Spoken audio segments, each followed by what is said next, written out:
코로나19 바이러스가 우리의 삶을 비정상적으로 만든 지도 벌써 2달이 되었습니다.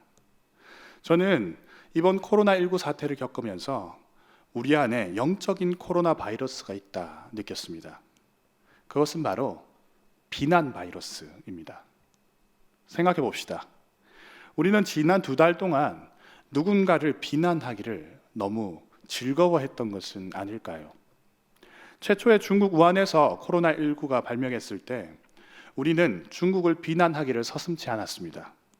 중국 때문에 바이러스가 퍼졌다. 이것은 다 중국 탓이다. 그러다가 우리는 정부가 이 사태를 신속하게 대응하지 않는 그런 좀 모습을 보면서 정부도 비난했습니다. 야, 정부의 대응에 문제가 있어. 우리 정부는 정말 무능한 것 같아. 또 그러다가 어느 날 대구에 폭발적인 감염을 낳게 한 사이비 단체 신천지가 물망에 올랐습니다. 우리 모두는 신천지를 힘껏 비난했습니다. 신천지 때문에 전국에 코로나가 퍼졌어. 신천지를 박살내자. 중국 탓이야. 정부 탓이야. 신천지 탓이야. 네 탓이야. 이 모든 것은 네 탓이야. 예, 우리가 했던 비난은 아마 대부분 사실일지도 모릅니다. 네, 우리는 그리스도인으로서 옳고 그름을 비판적으로 생각하고 그것을 평가해야 될지도 모릅니다. 하지만 언제까지 비난만, 남을 향한 화살만 쏴댈 수는 없지 않습니까? 어쩌면 진짜 코로나 바이러스보다 무서운 것이 있다면 우리 내면에 있는 비난 바이러스일지도 모릅니다. 우리가 비난만 하면 세상과 우리가 다른 것이 무엇일까요? 우리가 비난하는 데서 멈추면 예수님의 선하심이, 그 인격이 우리를 통해서 어떻게 드러날까요? 비난만 하는 우리가 과연 선한 그리스도인이라고 할 수 있을까요? 오늘 우리는 본문을 디도서로 정하고 디도서에 와 있습니다. 바울이 목회자 디도에게 보내는 편지 중에 하나입니다. 디도는 그레데라는 곳에서 사역을 했습니다. 지금의 그리스 그 지중해에 있는 크레타 섬이라는 곳입니다. 이 섬은 우리나라 제주도만한 크기인데요, 제주도를 옆으로 길쭉하게 3등분 해놓은 모양입니다. 바울은 디도가 목회하고 있는 그레데 사람들의 성향을 아주 명확하게 표현을 하고 있습니다. 디도서 1장 12절에서 13절을 보면 그레데인 중 어떤 선지자가 말하되 그레데인들은 항상 거짓말쟁이며 악한 짐승이며 배만 위하는 게으름뱅이라 하니 이 증언이 참되도다. 그러므로 내가 그들을 엄히 꾸짖으라. 이는 그들로 하여금 믿음을 온전하게 하고. 디도가 사역하는 그레데인들은 거짓말쟁이고 악한 짐승이고 배만을 위하는 게으름뱅이랍니다. 바울은 그 말이 맞다고 동의합니다. 그리고 그들의 믿음을 지키기 위해서 엄하게 꾸짖으라고 말합니다. 그러나 바울은 믿음을 지키는 데서 멈추라고 하지 않습니다. 하나님을 믿는 자들이 각자의 사회에서, 각자의 학교에서, 또 각자의 가정에서, 각자가 있는 모든 삶의 자리에서 선한 일을 힘쓰기를 권면하고 있습니다. 오늘 본문입니다. 디도서 3장 8절 말씀입니다. 이 말이 미쁘도다. 원하건대 너는 이 여러 것에 대해서 굳세게 말해라. 이는 하나님을 믿는 자들로 하여금 조심하여 선을 힘쓰게 하려 함이라. 이것은 아름다우며 사람들에게 유익하니라. 자, 그렇다면 그렇게 아름답고 사람들을 유익하게 하는 것, 이 선한 일은 무엇일까요? 선한 일을 한다는 것은 과연 뭘까요? 특별히 오늘 우리가 본문의 맥락과 함께 우리 3가지 관점에서 선한 일에 대해서 살펴보도록 하겠습니다. 자, 첫 번째, 선한 일은 빚금을 지우는 일입니다. 두 번째, 선한 일은 생각을 훈련하는 일입니다. 세 번째, 선한 일은 힘써 노력하는 일입니다. 자, 그럼 우리가 첫 번째부터 한번 천천히 살펴보도록 하겠습니다. 첫 번째, 선한 일은 빚금을 지우는 일입니다. 자, 우리는 왜 비난할까요? 그건 빚금을 치고 갈라내기 때문입니다.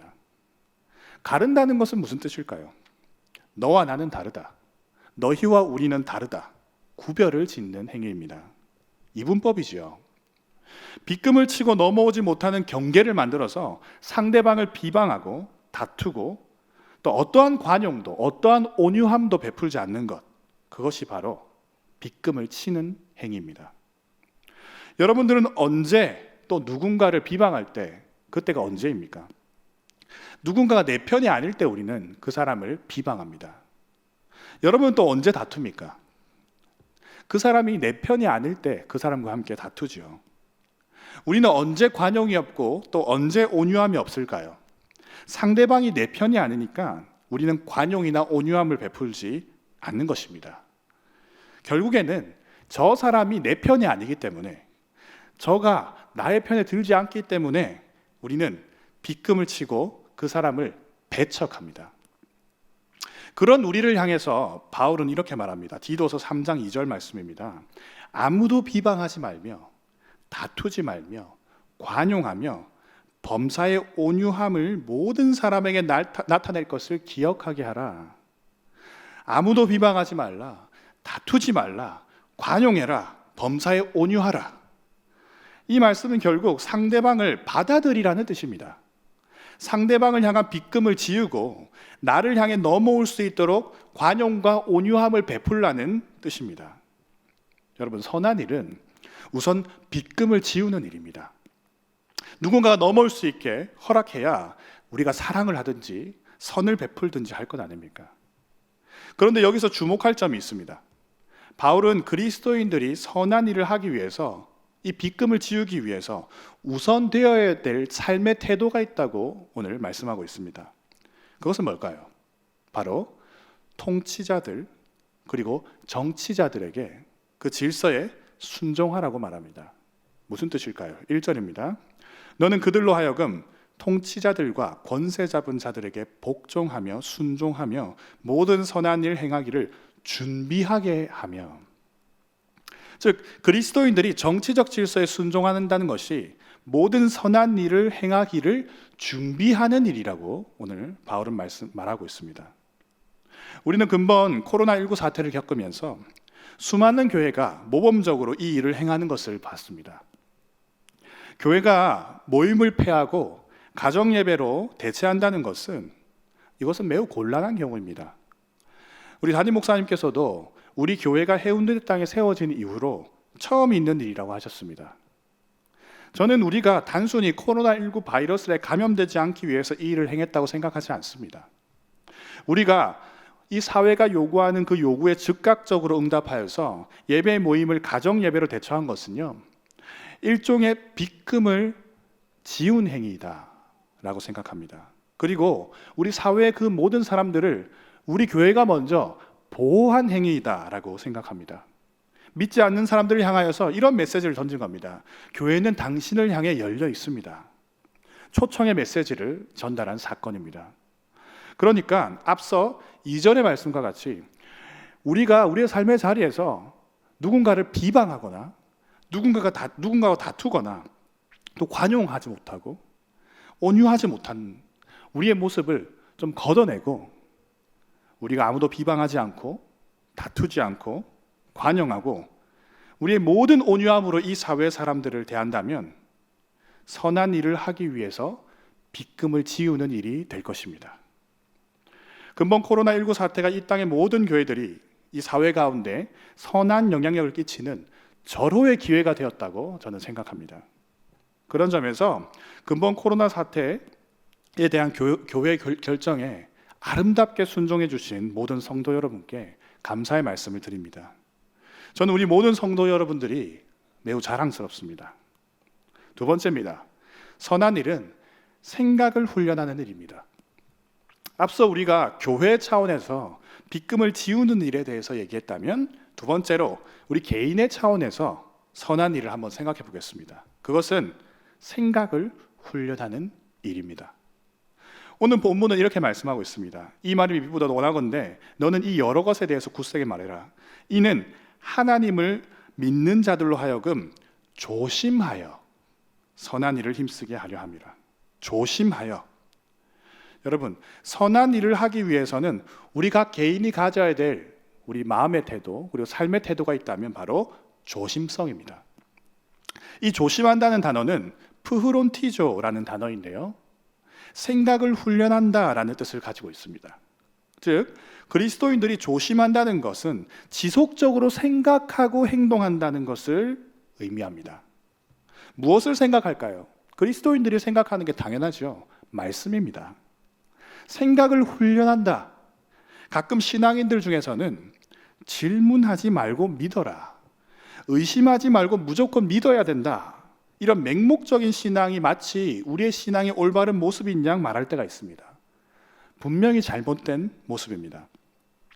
기독교 신앙이 공부하지 않게 된 것, 하나님의 말씀을 연구하지 않게 된 것이 지난 2000년간의 전체 기독교 역사를 놓고 볼 때 불과 100년의 경향입니다. 그러니까 그 100년 전까지만 해도 교회가 가장 지성적이었고 신학을 한다는 것이 가장 똑똑한 학문의 과정이었습니다. 그런데 어떤 사람이 이렇게 말하죠. 교회에서까지 공부를 해야 되나? 하지 말자. 또 누군가가 이 말씀의 뜻이 무엇일까? 질문이라도 하면 뭘 저렇게 유난이야? 그냥 믿으면 되지. 꼭 저렇게 어렵게 믿어야 되나?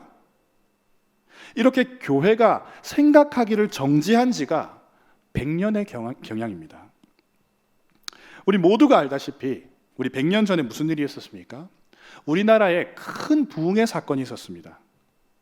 1910년 평양 대부흥 운동입니다. 여러분, 평양에서 수많은 사람들이 부흥의 불을 받았었고요. 전국으로 그 복음의 뜨거움을 전했었고요. 우리 사회를 아름답게 개혁했던 그런 사건이었습니다. 그때 평양에 있었던 집회의 정체가 여러분 혹시 뭔지 아십니까? 은사체험 집회였을까요? 신유 광복 집회였을까요? 내적 치유 집회였을까요? 아닙니다. 그것은 말씀 사경회였습니다. 네, 성경을 공부하는 모임이었습니다.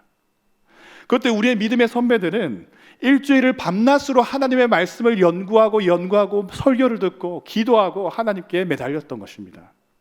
그 결과 전례 없는 부흥이 찾아옵니다.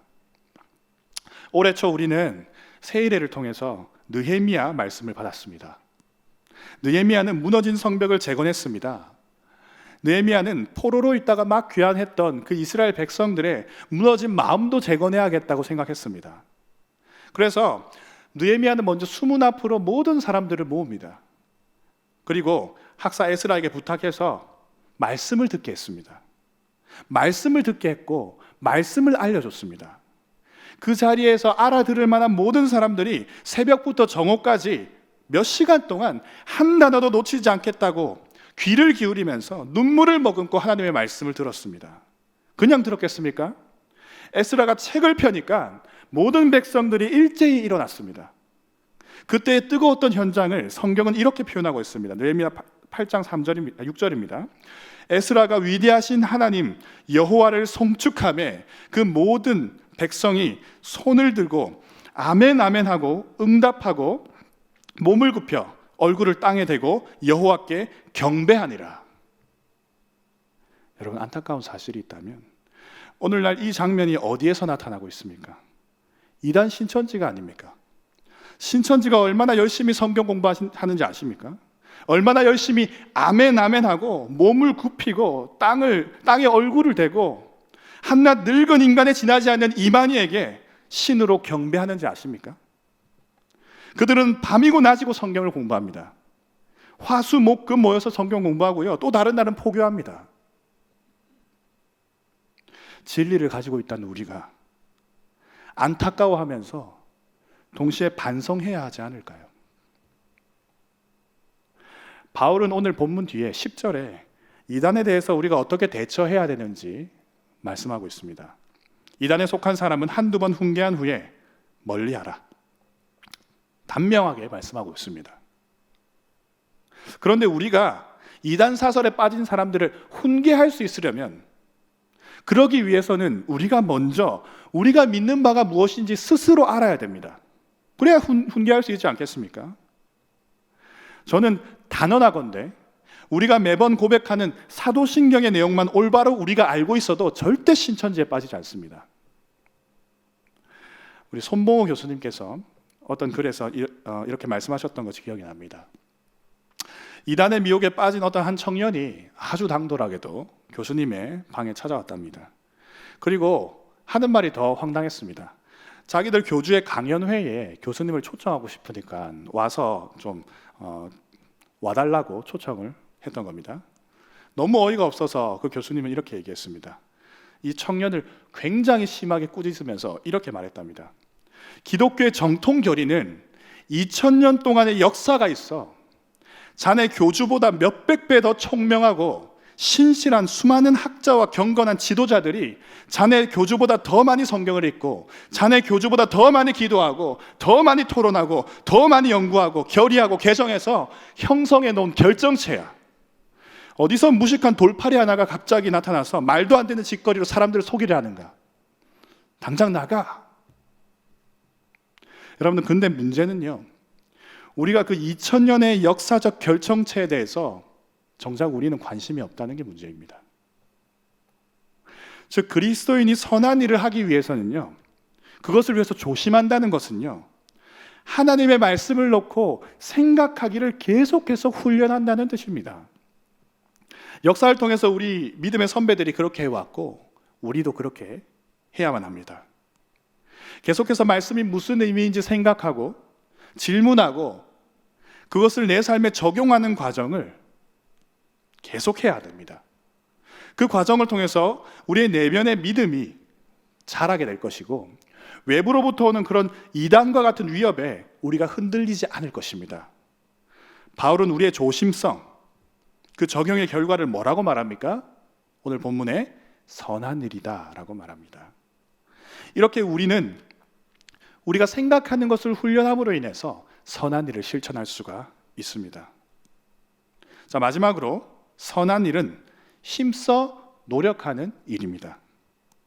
오늘 본문을 다시 한번 보겠습니다. 이 말이 미쁘도다. 원하건대 너는 이 여러 것에 대해서 굳세게 말해라. 이는 하나님을 믿는 자들로 하여금 조심하여 선한 일을 힘쓰게 하려 함이라. 힘쓰게 한다. 우리 앞서 조심한다는 것이 생각을 훈련하는 일이었다면, 즉 머리로 하는 일이었다면, 힘쓴다는 것은 실천하는 일, 즉 우리 손으로 하는 일입니다. 실천을 의미하죠. 우리 김기성 목사님은 성육신을 아주 흥미롭게 표현하셨습니다. 우리에게는 중요한 H가 세 가지가 있다라고 말씀하셨어요. 머리를 뜻하는 헤드, 마음을 뜻하는 헐트, 그리고 손을 뜻하는 핸드입니다. 그래서 성육신을 이렇게 설명하셨습니다. 성육신이란 생각이 마음을 통해 손으로 번역되는 일이다.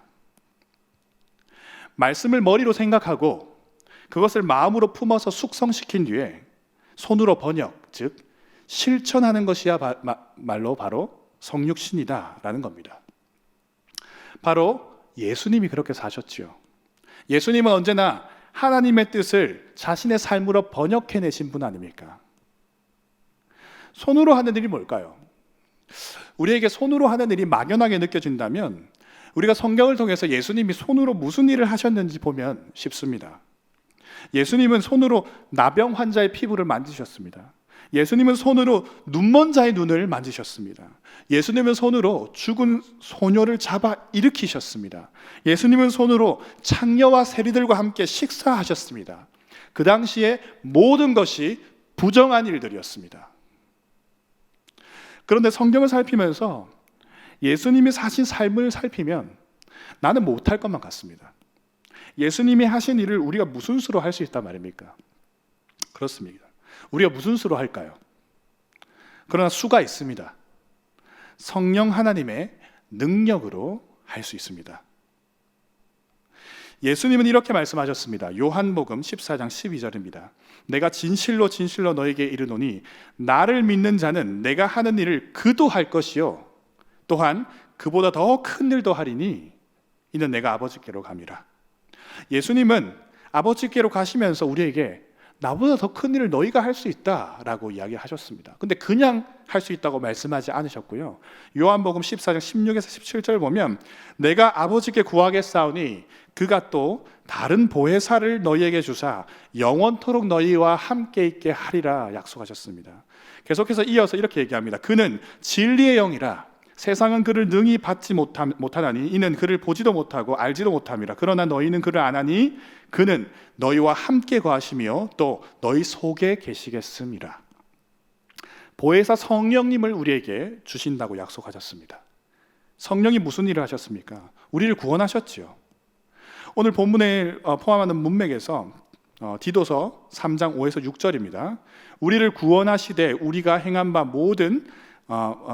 의로운 행위로 말미암지 아니하시고 오직 그 긍휼하심을 따라 중생의 씻음과 성령의 새롭게 하심으로 하셨나니 우리 구주 예수 그리스도로 말미암아 우리에게 그 성령을 풍성히 부어주사. 우리를 구원하셨는데 중생의 씻음과 성령의 새롭게 하심으로, 즉 다시 태어나게 하셨답니다. 우리는 새 사람이 된 것입니다. 여러분, 구원을 받는다는 것은 성령을 통해서 우리가 새 사람이 된다는 것을 뜻합니다. 6절에서 보면 우리가 사는 날 동안에 그 성령께서 계속해서 풍성히 우리에게 부어주신다고 약속하고 있습니다. 이것이 우리의 능력입니다. 성령님이 우리 안에 계시기 때문에 우리는 그 성령님의 능력으로 선한 일을 할 수 있는 것입니다. 그런데 만약 성령 안에 있는 사람이, 성령과 함께 하는 사람이 이따금씩 악한 일을 행할 때는 어떻게 될까요? 디도서 3장 3절입니다. 우리도 전에는 어리석은 자요, 순종하지 아니한 자요, 속은 자요, 여러 가지 정욕과 행락에 종로하던 자요, 악독과 투기를 일삼는 자요, 가증한 자요, 피차 미워한 자였으나 어리석고 불순종하고 속이고 정욕을 따르고 악독 투기하고 가증스럽고 미워하는 행위를 한다면 우리는 어떻게 될까요? 성령이 우리의 양심을 가만히 놔두지 않으실 겁니다.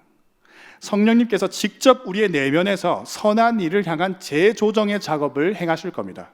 우리는 그것을 뭐라고 부를까요? 고난이라고 부릅니다. 성령으로 다시 태어난 그리스도인들의 손은 자연스럽게 이웃을 향한 사랑으로 실천하게 되어 있습니다. 생각이 선을 향하고, 마음이 선을 향하고, 손이 선을 향하는 것, 그것이 바로 성육신이자 우리가 성화하는 삶입니다. 그러니까 성령으로 새롭게 되어서 선을 행한다는 것은 우리가 가끔 사랑하는 사람들과 함께, 우리 그리스도인들이 세상과 함께 불일치를 일으킵니다. 사회에 있는 사람들과 우리 사랑하는 그리스도인들이 불일치하는 것을 일으킨다는 말입니다. 세상의 사람들이 서로 미워하고 비난할 때 우리는 가끔 살인하지 않고 저 사람을 미워하지 않고 사랑한다는 것이 아름답다는 것을 깨닫습니다. 세상 사람들이 정욕을 따라서 육체의 쾌락을, 간음을 행할 때 우리는 간음하지 않고 성을 올바르게 사용하는 것이 아름답다는 것을 깨닫습니다. 세상 사람들이 너도 나도 거짓말을 하고 탐내고 속여 빼앗을 때에 정직하고 자족하고 우리의 이웃을 사랑하는 것이 아름답고 유익하다는 것을 깨닫습니다. 이 모든 것을 오늘 우리 본문은 뭐라고 말할까요? 선한 일이라고 말합니다. 우리가 이번 코로나19 사태를 인해서 여러분들께서 어려움을 많이 겪으시는 줄을 압니다. 우리 마음을 담아서 진심으로 위로의 말씀을 전합니다. 여러분은 이미 선한 그리스도인이 되셨습니다. 다만 우리가 더 거룩한 자리로, 더 아름다운 모습으로, 더 선한 모습으로 변화되자는 도전을 드립니다. 바울은 우리를 이렇게 응원했습니다. 갈라디아서 6장 9절에 보면 우리가 선을 행하되 낙심하지 말지니 포기하지 아니하면 때가 이르매 거두리라. 아멘. 우리는 반드시 의의 열매를 거둘 것입니다. 선한 일이 무엇입니까? 우리 함께 읽어보겠습니다. 첫째, 선한 일은 빚금을 지우는 일입니다. 둘째, 선한 일은 생각을 훈련하는 일입니다. 셋째, 선한 일은 힘써 노력하는 일입니다. 사랑하는 여러분, 하나님이 우리에게 주신 이 세 가지 실천을 잘 기록해 놓으시길 바랍니다. 그리고 틈틈이 메모장을 열어서 성령의 능력을 구하시면서 이렇게 기도하시길 바랍니다. 나의 삶에 빚금을 지워 나를 통해 선한 일이 일어나게 하소서. 나의 생각을 훈련하여 나를 통해 선한 일이 일어나게 하옵소서. 내가 힘써 노력하여 나를 통해 선한 일이 일어나게 하옵소서. 거룩한 물이 된 성도 여러분, 우리도 할 수 있습니다. 오늘 말씀의 제목에 대해 이제 여러분들이 대답해 보시기 바랍니다. 선한 일이 무엇입니까? 빗금을 지우고 생각을 훈련하며 힘써 노력하는 선한 그리스도인들이 다 되시기를 간절히 바랍니다.